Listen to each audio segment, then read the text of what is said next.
계속해서 이제 에스겔을 보겠습니다. 자, 예레미야, 애가를 마치고 이제 에스겔입니다.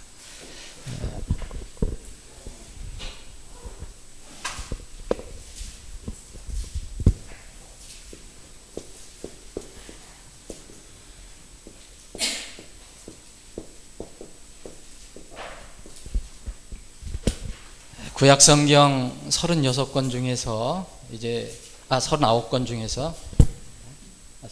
중에서 26번째, 총 66권 중에서 이제 26번째인데, 구약성경은 에스겔 말고는 13권이 남았습니다. 아시는 것처럼 이제 그 이사야서부터 대언서가 시작이 되는데, 이 시가서가 끝나고 대언서가 시작되는데, 5대 대언서가 있죠. 5대 대언서. 그거는 어떤 양이 많아서 그렇다는 게 아니고, 이제 예레미야, 이사야, 예레미야가, 에스겔, 다니엘, 이런 것이 대언서인데요. 이 많이 알려지고 또 어떤 어떤 예언을 길게 했던 내용, 이런 것들 때문에 이제 대대언서라고 합니다. 그래서 예레미야 같으면은 예레미야가 했기 때문에 이것도 포함합니다. 그래서 이제는 이제 에스겔 공부하고 대대언서의 마지막인 다니엘을 공부하고 나면 나머지는 12개밖에 안 남습니다. 이게 12개는 다 소대언서입니다. 그 전에 용어로는 소선지서가 12개잖아요. 12개만 공부하면 이제 구약은 이걸로 이제 끝납니다. 대대언서 2개가 남습니다. 에스겔하고 다음 다니엘. 근데 이제 이 대대언서 중에서 에스겔하고 다니엘은 이 쉽게 우리가 그냥 통상적으로 읽을 때 이렇게 바로 이렇게 이해가 되는 그런 성경은 아니에요. 왜냐하면 이 미래에 대한 그 예언, 소위 얘기하면 예언이 아주 가득 들어있기 때문에 그렇습니다. 그래서 미래 종말에 관한 내용이 많이 들어있어요. 그래서 이제 우리가 종말론을 공부하려면 주님께서 이제 마지막 때 오셔서 이 세상을 심판하실 때 이 내용을 우리가 공부하려면은 이제 주로 이제 요한계시록을 많이 보지만 구약에서는 에스겔서하고 다니엘을 공부를 해야 됩니다. 그래야지 그 삼복음서에 나와 있는 종말론장하고, 예를 들어 마태복음 24장이라든지 이런 것들과 연결시켜서 이해를 할 수가 있습니다. 그래서 여러분들이 이제 에스겔서 같은 걸, 저도 마찬가지지만 여러분들이 이걸 다 아냐? 그럼 저도 잘 모릅니다. 다. 제가 목사라 해서 다 한다고 얘기할 수 없잖아요. 여전히 우리가 주님 만날 때까지 계속 공부하고 배워야 되는데, 근데 이제 분명한 것은 이제 에스겔서는 우리가 이제 흥미를 잃을 수가 있어요. 읽을 때. 왜 그러냐면 환상, 무슨 사인, 이런 것들이 통상적으로 이해할 수 없는 그런 것들이 많이 나옵니다. 근데 이것은 이 마지막 때 여러분들 요한계시록 읽어보면은 또 이해 안 되는 부분이 있잖아요. 근데 그때는 이제 그런 것들이 지금 아직 안 나타났기 때문에 하나님께서 미리 보시고 하시는 거기 때문에 지금으로서는 이해 안 되는 부분이 있을 수 있다는 거예요. 그러니까 그런 거에 대해서 너무 이렇게 내가 이걸 잘 이해를 못하겠다, 그래서 그걸 읽기를 포기하거나 불편해하거나 그럴 필요 없습니다. 그냥 이렇게 편하게 이렇게 공부를 하시면 좋을 것 같아요. 자, 에스겔을 한번 이 개략을 한번 살펴보겠습니다. 우리가 지금 공부하는 거는 하나하나 구절구절 하나를 이렇게 깊이 이렇게 공부하는 게 아니고, 여러분들께서 성경을 주님 만날 때까지, 공중에 들려 올라가실 때까지 계속의 성경은 우리의 삶의 기준이기 때문에 계속 읽어야 합니다. 듣고 또 배워야 합니다. 그렇기 때문에 이 개략적으로 한번 살펴보는 겁니다. 자, 그 성경에서 많은 성경이 기록자의 이름으로 많이 표시가 되는데, 이 에스겔도 마찬가지입니다. 에스겔은 다른 이름이 없죠. 한 사람의 이름입니다. 그러니까 에스겔서라고 되어 있는데 대언자인 에스겔의 이름이 그냥 책명이 된 겁니다. 그럼 에스겔이라는 것은 무슨 의미냐? 말씀드린 대로 히브리어나 특히 히브리어 이는 헬라어도 그렇지만 히브리어는 특히 히브리어는 그 사람 이름에 거의 의미가 있습니다. 거의 무슨 뜻인가 의미가 있다는 거예요. 여러분들은 이름을 가지고 있어도 의미 있게 지은 사람도 있지만 이제 또 그 의미가 없을 수도 있어요. 부르기 좋게 지을 수도 있어요. 근데 여기는 다 어떤 영적인 그런 하나님과 관련된 이런 의미가 다 포함이 되어 있습니다. 심지어는 못된 사람들도 다 그런 이름을 가지고 있습니다. 못돼서 하나님을 대적하는 사람들도 심지어는 이름 자체는 좋은 이름을 가지고 있는 사람들이 참 많습니다. 자, 그 에스겔이라는 이름은 그 원래 히브리 말로는 힘과 관련이 되어 있어요. 힘. 그래서 이 엘이라는 것은 하나님을 얘기하는 거거든요. 그래서 하나님께서 힘 주신다 그런 뜻이에요. 그래서 그 여러분들이 자녀를 낳고서 아유 하나님께서 힘 주시고 강하게 해주시기를 원한다 그러면 에스겔로 주시면 돼요. 힘 주신다. 하나님께서 강하게 하신다. 그런 뜻입니다. 또 이걸 뒤바꿔서 하나님에 의해서 강해진다. 이게 에스겔입니다. 그런 의미입니다. 근데 왜 에스겔이 이런 이름이 붙냐? 다른 대언자도 비슷하지만 에스겔은 이제 가서 하나님의 말씀을 들고 가서 대언을 하는데 이 사람들이 듣지를 않습니다. 뭐 예레미야도 비슷하고 이사야도 마찬가지지만 그래서 강하게 너는 가서 듣든 안 듣든 강하게 말하라라고 얘기합니다. 하나님께서 힘을 주시는 겁니다. 그래서 그 에스겔이라는 이름 안에는 하나님의 힘이 라는 의미가 들어가 있다. 하나님께서 강하게 하신다. 그러면 에스겔은 그 어떤 사람이냐? 그 에스겔은 성경 기록자 중에서 많은 다양한 직업을 가지고 있어요. 똑같은 사람 없습니다. 예를 들어 신약에 있는 기록자들은 많은 사람들이 어부예요. 그때는 별로 이렇게 인정을 못 받던, 그러니까 서민 중에서도 서민인 어부가 많았죠. 어부. 베드로도 전직 보니까 어부죠. 어부. 마태는 뭐래요? 그때 가장 업신여김 받았던 세리쟁이였어요. 요새는 세무공무원은 인기 짱이지만 그때는 가장 낮은 직업이었어요. 사람들이 취급을 안 해줬던. 왜냐하면 로마 시대에 소국이었기 때문에 로마에서 임명하는 사람들이기 때문에 다 그 유대인들로부터 돈을 받아갔잖아요. 그러니까 아주 미움을 많이 받았던, 업신여김을 많이 받았던 이 그 에스겔은 그런데 이 직분이 그 직업이 좋습니다. 하여튼 뭐냐면 제사장이었어요. 아버지가 부시인데 영어로 무지라 해서 이제 뭐 미국 대통령 부시가 아닙니다. 그러니까 이 우리 말로는 부시인데 부시의 아들인데 다 내려오는 그 계통이 다 제사장이에요. 제사장. 그래서 에스겔은 제사장이었습니다. 그래서 제사장이 아들이었고 또 제사장이었어요. 근데 이 에스겔은 어떤 운명을 맞이했느냐? 그 이스라엘이 이렇게 이제 바빌론에 의해서 이제 멸망되잖아요. 그 와중에 이 바벨론 왕에 의해서 이 바벨론으로 포로로 잡혀갑니다.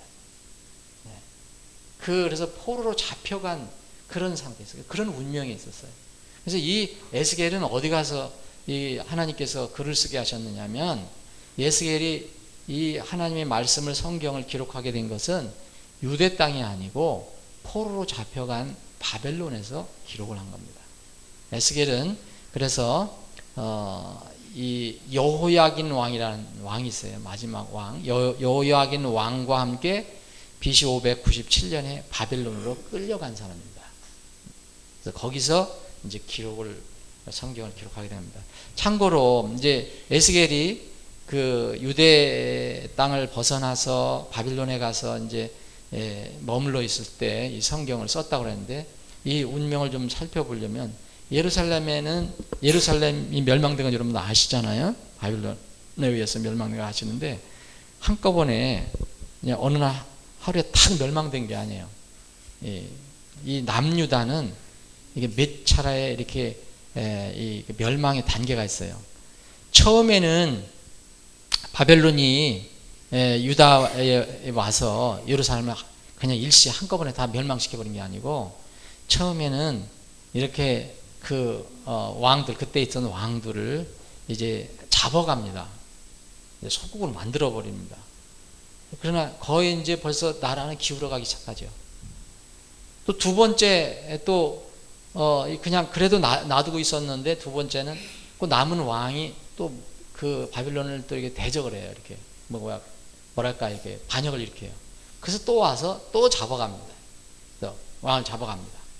그리고는 마지막에는 이제 세 번째는 예루살렘을 완전히 포위해서 완전히 파괴시켜 버려요. 이게 마지막 멸망입니다.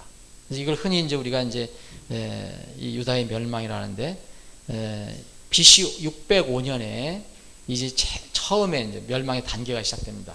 예수님 오시기 전 약 605년 전에 바빌론 왕 느부갓네살이 이 유다에 침공해서, 그때의 유다 왕이 여호야김 왕을 이제 굴복시켜 버립니다. 그리고 이때 누구를 끌고 갔느냐? 다니엘과 그의 세 친구를 끌고 간 거예요. 다니엘과 그의 세 친구를 포함해서 많은 중요한 국가의 인사들을 이제 포로로 끌고 갑니다. 그런 후에 597년, 여러분들 기억하십시오. 597년, 605년에 처음에 이제 다니엘이 세 친구와 그리고 많은 인사들이 끌려갔고, 597년에 약 8년 후에 예수님 오시기 전 597년에 그때의 왕 여호야김과 그의 아들 여호야긴이 같이 통치하고 있었는데, 이들이 반역을 했어요. 그래서 다시 침공을 해서 이때 여호야긴 왕을 이제 끌고 갑니다. 무서운 일이 벌어진 거 여러분들 아시죠? 눈을 빼고. 그래서 이때 잡혀간 사람이 바로 에스겔입니다. 에스겔. 이때 다니엘은 제일 첫 번에 붙잡혀가고, 그 다음에는 이제 에스겔이 붙잡혀가요. 이때 한 10,000여 명 정도 이제 포로로 잡혀가는 게 나옵니다. 열왕기 하 24장 한번 보겠습니다. 열왕기 하.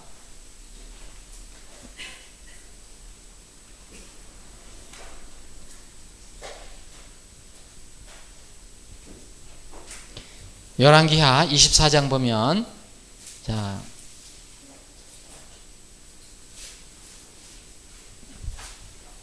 1절 보면, 여호야김 시대에 바벨론 왕 느부갓네살이 올라오매 여호야김이 3년 동안 그의 종이 되었다가 그 뒤에 돌이켜 그를 배반하였더니 주께서 자신의 종 대언자들 통하여 친히 하신 자신의 말씀대로, 이렇게 쭉 보면 여기 6절 보면, 이 여호야김이 자기 조상들과 함께 잠드니 그의 아들 여호야긴이 그를 대신하여 통치하니라. 그래서 8절, 여호야긴이 통치하기 시작할 때 나이가 18세더라. 그가 예루살렘에 석 달 동안 통치하니라. 자, 9절, 여호야긴이 그의 자기 아버지가 행한 모든 것에 따라 주의 눈앞에서 악한 것을 행하였더라. 그때 바벨론 왕 느부갓네살의 신하들이 예루살렘을 치러 올라와서 그 도시를 에워싸니라. 그래서 여기 11, 12절에 보면 계속해서 이제 공격하는 내용이 나오죠. 그래서 그 12절에 보면 유다 왕 여호야긴 자기 어머니와 신하들과 통치자들과 관리들과 함께 바벨론 왕에게 나아가매 바벨론 왕이 자신의 통치 제8년에 그를 붙잡으니라. 자, 14절입니다. 그가 또 온 예루살렘과 모든 통치자와 모든 용사 곧 10,000명의 포로와 모든 기술자와 대장장이를 사로잡아가매 그 땅의 백성 중에서 가난한 자에는 하나도 남지 않았더라. 중요한 사람들은 다 이 여호야긴 왕과 함께 이 10,000명이나 되는, 그리고 또 유명한 사들 다 끌고 갑니다. 이 15절 보면 그가 여호야긴을 바벨론을 사로잡아 가고 왕의 어머니와 아내들과 또 그의 관리들과 땅에 권세 있는 자들도 예루살렘에서 바벨론 포로로 사로잡아 가고. 그래서 이때 두 번째 이제 그 잡혀갈 때에 에스겔이 이제 잡혀가게 됩니다. 첫 번째는 다니엘, 두 번째는 에스겔. 자, 그럼 마지막에 이제 BC 587년, 이건 여러분들이 그 익숙한 그 연대일 거예요. BC 580년 혹은 1년 서로 이렇게 따지는 게 차이가 있을 수 있으니까 586년. 근데 BC 587년 많이 얘기합니다. 이 587년에 마지막으로 이제 예루살렘이 멸망하죠. 완전히 파괴시켜버려요. 참고로 이 남유다는 587년에, 그리고 북왕국 이스라엘은 BC 722년에 이제 사마리아가 완전히 함락이 되죠. 그 북왕국 사마리아는 이 호세아 왕이 마지막 왕인데, 이 이스라엘 멸망과 관련된 그런 내용이 바로 에스겔에 있습니다. 이게 예레미야도 마찬가지지만, 그럼 에스겔은 이스라엘이 멸망되고 나서 포로로 잡혀간 뒤에 기록을 한 겁니다. 예레미야는 바로 포로가, 그러니까 예루살렘이 멸망되기 전에 얘기한 거고, 그리고 예레미야 애가는 예루살렘이 바로 멸망된 바로 직후고, 그리고 이 에스겔과 다니엘은 포로 시대에 기록이 된 것입니다. 기록자는 그래서 에스겔이다. 수신자는 물론 이제 그때 당시 포로로 끌려가서 바벨론 땅에서 거하던 이스라엘 백성이, 유다 백성이 수신자인데, 지난주에도 말씀드렸지만 이 성경은 지금 여러분들과 저에게도 이제 똑같이 우리에게 주시는 말씀입니다. 우리가 수신자가 되어야 된다. 이 성경의 수신자가 되어야 된다. 자, 목적, 그러면 에스겔서는 왜 우리에게 이렇게 써서 남겨주셨을까? 이 1차 수신자가 유다이기 때문에 유다의 멸망의 그 원인이 뭐냐? 그래서 이 원인은 바로 유다가 하나님께 불순종했고 죄를 졌기 때문에 하나님께서 정당하게 징벌을 하신 거다. 그래서 바벨론 포로 생활은 바로 그 결과다. 이것을 유대인들에게 알려줍니다. 알려주고, 또 동시에 징벌을 하나님으로부터 받아서 극심한 고난을 겪지만 언젠가는 다시 하나님의 은혜로 이 이스라엘 백성이 다시 회복이 될 것이다. 곧 미래의 영광스러운 그런 모습을 하나님께서 보여주십니다. 그래서 유대인들이 그래도 그 포로 중에서도 소망을 갖게 하는 그런 목적이 있습니다. 그 에스겔서 뒤에 부분 보면 그래서 이스라엘이 완전히 회복되는 그런, 이것은 이제 물론 이제 요한계시록에 보면은 마지막 때 주님 오셔서 지상 1000년 통치를 하실 때에 연결이 되는 그런 내용이라고 생각합니다. 주제는 이것과 연결해서, 목적과 연결돼서 이 어떤 두 단어를 써봐라 그러면 하나님의 주권과 하나님의 영광입니다. 하나님의 주권과 영광. 특히 이 에스겔서 뒤에 보면 우리가 이해 못되는 부분, 이해가 어려운 부분도 있지만 영광, 하나님의 영광, 정말 글로리라는 말이 상당히 많이 나옵니다. 성전에서 하나님의 영광이 나타났다. 이런 영광에 관한 이야기가 많이 나옵니다. 그래서 바벨론으로 잡혀갈 때는 하나님께서 뭐냐면 내 영광이 떠났다라고 얘기하세요. 떠났다. 그런데 다시 이제 그 정해진 때 하나님께서 이스라엘 회복하실 때, 이스라엘이 다시 회개하고 돌아올 때, 이 지상에서 천년 왕국이 시작될 때, 천년 통치가 시작될 때는 하나님의 영광이 다시 돌아오는 걸로 이렇게 기록이 되어 있습니다. 그것을 이제 예루살렘 성전에 하나님의 영광이 다시 돌아온다. 그래서 이 에스겔서 마지막 에스겔서는 48장으로 되어 있는데, 에스겔서 마지막 이 절이 48장 15절인가요? 35절. 35절에 보면 의미 있는 게 있어요. 이 성전을, 이제 성전이 이렇게 측량이 되고, 이 도시 이름이라는 것은 예루살렘 얘기했죠. 이 도시 이름을 뭐라고 부르냐면 주께서 거기에 계신다 그랬어요. 전에는 이제 주께서 거기서 떠나셨다 그랬는데 주께서 거기에 계신다. 그래서 이것을 이제 히브리 말로 하면 여호와 샴마라는 겁니다. 제호바 샴마. 샴마라는 것은 하나님께서 함께 하신다. 그래서 이 의미 있는 그 말로 다 이제 끝내죠. 35절에 보면 에스겔의 마지막 단어는 그 절은 하나님께서 그 도시에 다시 돌아오신다라는 그런 뜻을 가지고 있습니다. 그래서 이 주권과 영광으로 표현할 수 있고요. 또 이것을 다른 말로 하면 이 하나님이 주권으로 이스라엘을 징벌하고 심판하세요. 그래서 이것을 또 다른 말로 하면 심판이라고 하십니다. 그러니까 심판, 다른 그 대언서들도 비슷하잖아요. 이사야도 마찬가지고 예레미야도 마찬가지고 처절한 걸 앞에 비극적인 일이 일어나지만 나중에는 남은 자들에게 큰 위로가 되는 말씀을 해주세요. 그래서 심판과 위로라고도 표현할 수 있습니다. 주권과 영광, 심판과 위로. 그래서 거의 비슷한 그런 말이라고 볼 수 있습니다. 앞으로 이제 심판과 어떤 축복, 하나님으로부터 오는 복, 이런 것들이 이제 하나님의 주권과 영광을 통해서 이스라엘 백성들에게 이제 전해질 것이다. 그래서 여기에 만약 여러분들이 그 주제 그 부분에 넣는다면 영광을 넣으시면 됩니다. 주권과 영광, 하나님의 영광이 떠났으나 이제 다시 하나님의 영광이 다시 예루살렘 성전으로 돌아오는 것으로 이제 이 에스겔은 모든 정리가 됩니다.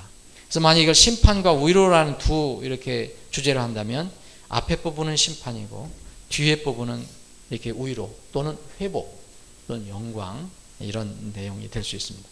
자, 그러면 그 성경을 공부할 때 그 성경의 특성에 따라서 그 성경 기록자가 쓰는 그 단어라든지 어구라든지 이런 것이 특징적으로 이게 많이 쓰인다고 말씀드렸잖아요. 그럼 에스겔은 어떤 단어가 많이 쓰이느냐? 지금 말씀드린 것처럼 하나님의 영광이 한 주제예요. 그러니까 주의 영광이라는 말이 참 많이 나옵니다. 주의 영광, 하나님의 영광, 이런 단어가 많이 나오고, 또 이 에스겔은 특별히 이 사람들이 좀 이해하기 어려워도 뭘 많이 썼냐면 환상을 보여주세요. 환상. 이렇게 하나님께서 어떠한 그 모양들을 많이 보여주셔요.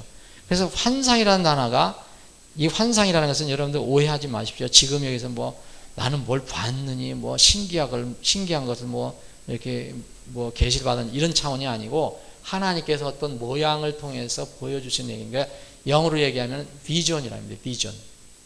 이것은 정말 그 소망적인 비전도 있고요. 어떤 경우는 하나님께서 선언하시기 위해서 이제 그 알려주시기 위해서 슬픈 비전도 보여주십니다.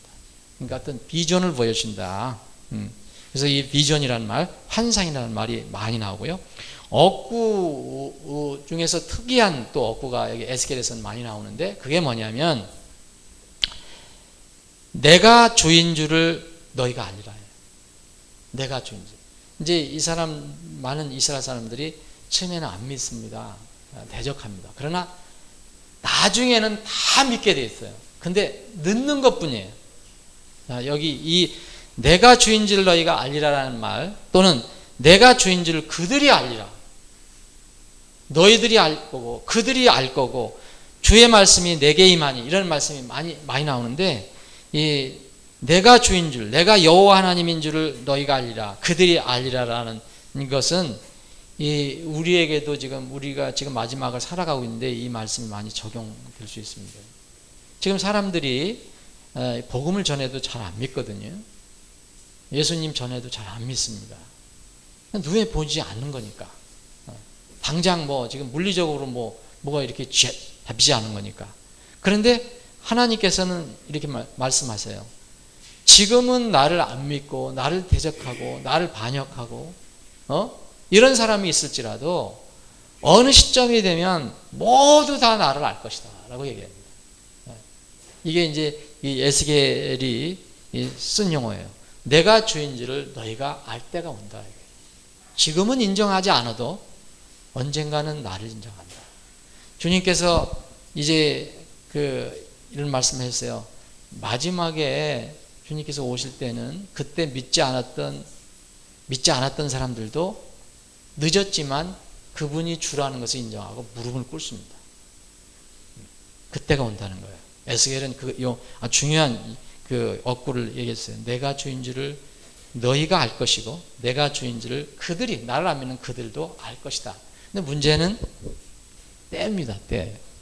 여러분 지옥을 다 믿으시잖아요.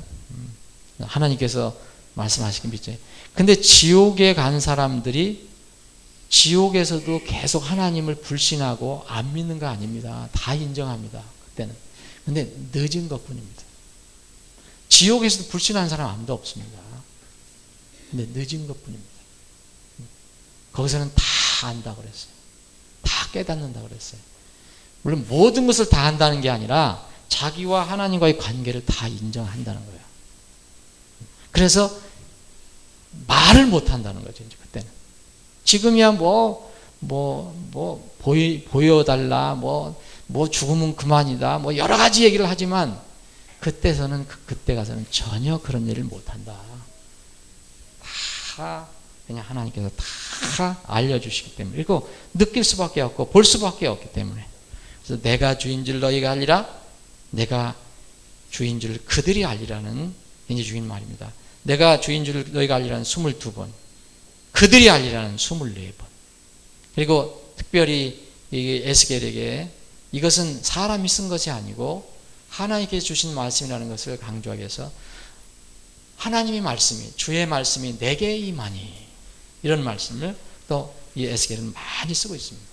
곳곳에서. 여기 37회라고 이렇게 기록이 되어 있는데, 자, 또 중요한 절을 하나 골라본다면, 에스겔에서 중요한 절을 하나 골라보면 48장 중에서 나름대로 다 이렇게 다르게 하실 수 있겠지만, 에스겔에서 36장 24절부터 26절에 보면 이 말씀이 있습니다.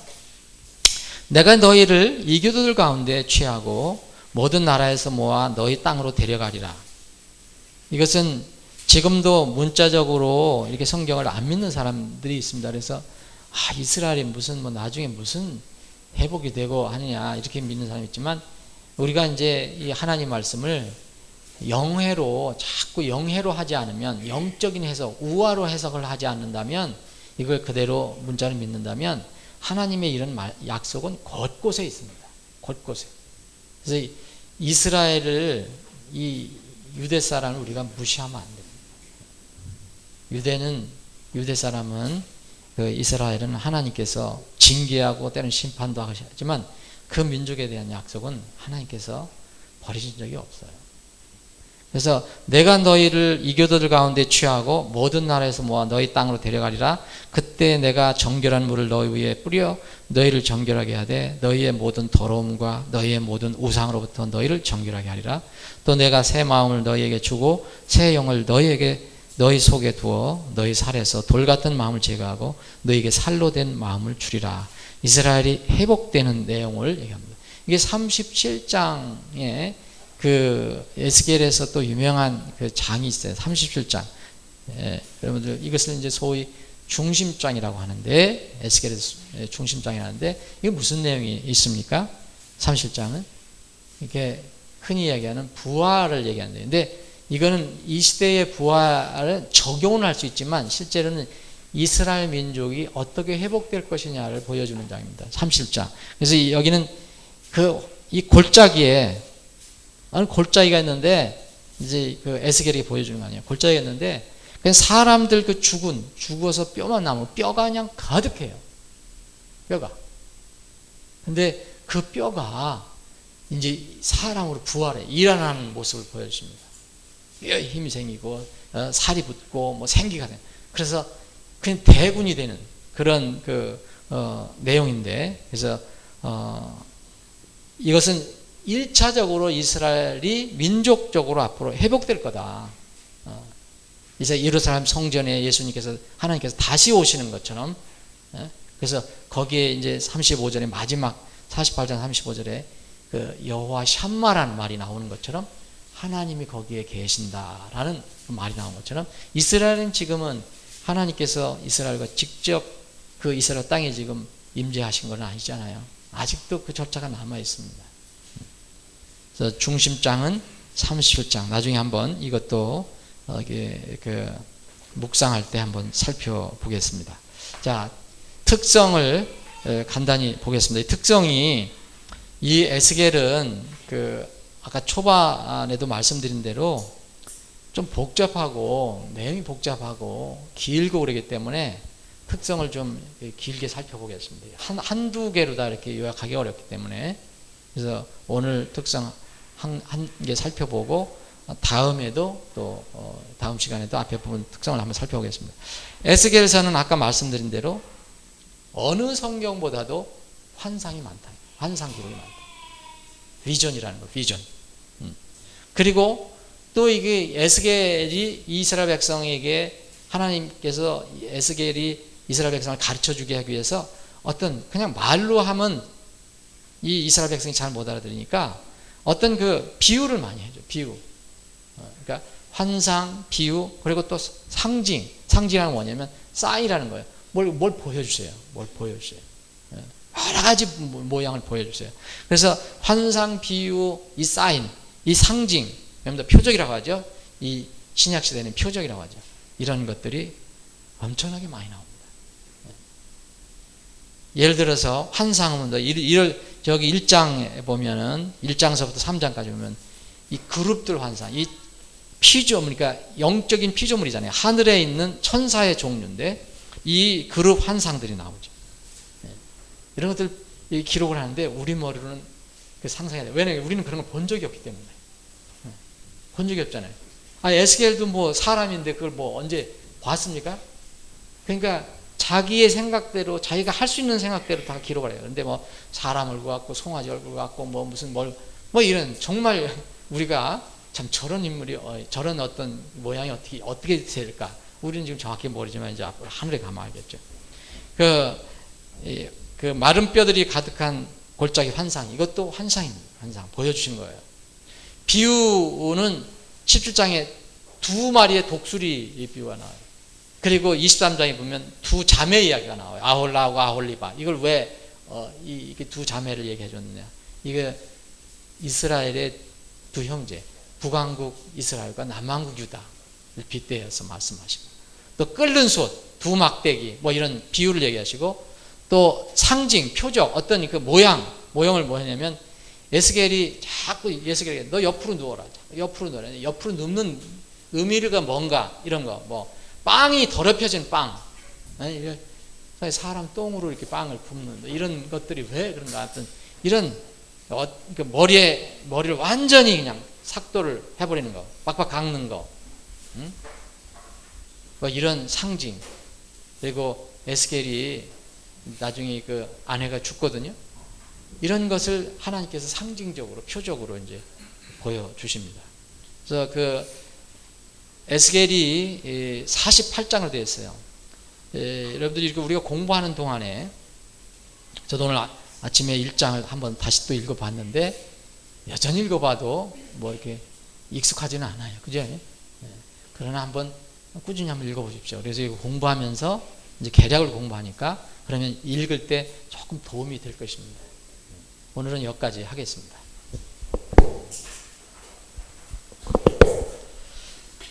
아버지 하나님, 오늘 저희들에게 믿음을 주셔서 또 다시 모이게 하시고 이렇게 모여서 주님께서 허락하신 말씀을 서로 상고할 수 있는 기회를 허락해 주니 감사합니다. 이 시간 이후로 진행되는 모든 절차를 주님 주장해 주셔서 주님 시간 순간마다 영광을 받아 주옵시고 우린 주님께서 예배하신 은혜를 마음껏 누리는 복된 하루가 되게 하여 주옵소서. 거룩하신 예수님의 이름으로 기도합니다. 아멘.